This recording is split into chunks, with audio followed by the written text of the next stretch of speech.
राजस्थानच्या पाकिस्तान सीमेलगत असलेल्या सर्व गावांमध्ये सध्या ब्लॅकआउट करण्यात आलेला आहे।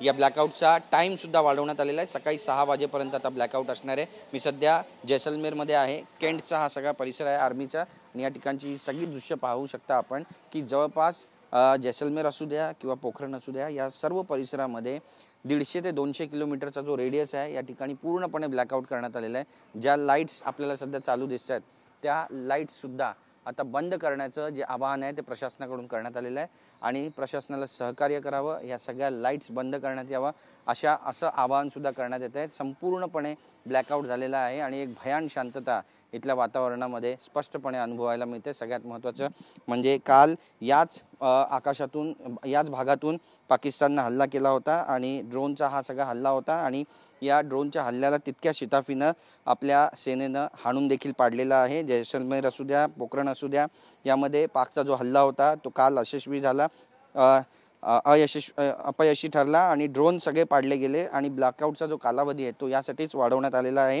आणि नागरिकांना आपल्या घरात राहण्याचं आवाहन करण्यात आलेलं आहे। कुठलीही हालचाल करू नका पुढच्या सूचनेपर्यंत असं देखील आवाहन करण्यात आलेलं आहे। त्यामुळे युद्धजन्य स्थितीमध्ये नेमकी नागरिकांची आता भूमिका काय असेल हे पाहणं सुद्धा महत्त्वाचं ठरणार आहे।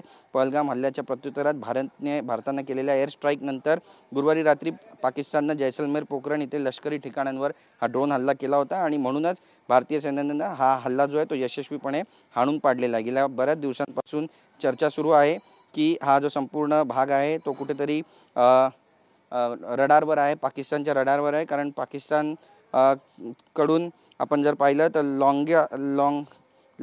लॉंगेवाला जो भाग आहे जैसलमेरचा तो जवळपास इथून 150 किलोमीटरच्या जवळपास आहे आणि 1971 मध्ये जी लढाई झाली होती लॉंगेवालामध्ये, त्या लढाईमध्ये भारतीय लष्करांच्या हंटर विमानांनी पाकिस्तान लष्कराची कबर खोदली होती आणि हे हंटर विमानाने उत्तरलाई एअरबेसवरून आले होते आणि जवळपास 120 भारतीय जवानांनी सुमारे 2000 पाकिस्तानी सैनिकांवर कहर केला होता आणि याचाच बदला जो आहे तो पाकिस्तानला कुठेतरी घ्यायचा आहे आणि त्यामुळेच लॉंगेवाला ही जी पोस्ट आहे आणि त्यासोबतच जैसलमेरच्या आसपासचे जे गावं आहेत, परिसर आहेत, आर्मीचा एरिया आहे तो पाकिस्तानच्या रडारवर असल्याचं बोललं जातं आणि त्यामुळे आता नेमकी भूमिका आर्मीची काय असणार आहे हे पाहणं देखील तितकंच महत्त्वाचं जरी असलं तरी सुरक्षेच्या दृष्टिकोनातून सर्व उपयोगी पावलं जी आहेत ती सध्या उचलण्यात आलेली आहेत। नागरिकांना घरातच राहण्याचं आवाहन करण्यात आलेलं आहे आणि आजची रात्र वैराची असणार आहे का हे देखील पाहणं महत्त्वाचं ठरणार आहे आणि असं जरी असलं तरी देखील पाकड्यांचं उत्तर, हल्ल्याचं उत्तर